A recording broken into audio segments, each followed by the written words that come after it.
गेलतो उसडण्याच्या अड्ड्यात आणि आम्हाला भेटला सर्जा आणि मथुर. तर जय शिवराय भावांनो, आपण चाललो पतंग उडवायला. आपल्या चिक्या भेटला बघा, चिक्या आंबा खात होता. मग आपल्याला भेटला फंटी.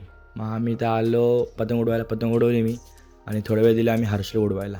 त्याचं पण मन करत होतं उडवायचं, मी उडवून दिली. मग साहेबाईला घेतला आणि आलो अड्ड्यात आलो. आल्याला गेलो कॅप्टनकडे. कॅप्टनची आज बिनजोड होती. मग त्या कॅप्टनचा मालक बघा अविनाश ढोणे इथं बसला होता. मग आम्ही गेलो थोड्या वेळ बैल बघायला. मग आपल्याला दिसलं गोळोलीकरांची टिटवी, कांबाचा शंभू, DSPची शिट्टी, भालचा चंदर, सर्जा, बिंजोरचा बादशाह मथुर, चिर्लेकरचा मेहरबान. मग आपल्या शंभूची गाडी ठरली होती.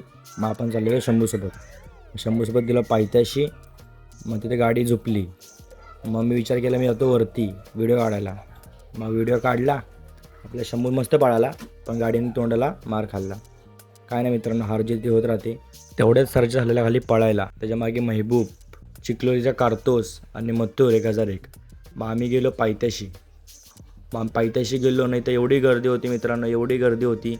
सगळ्या मोठ्या गाड्या सुटायला वेळ लागणार होता. मग आम्ही विचार केला आता आपण शर्यत ऑनलाईन बघूया. न घेतला साहेबाईला आणि बाब्याला. आम्ही चाललो घरला. मग आपल्याला भेटला मुरगन.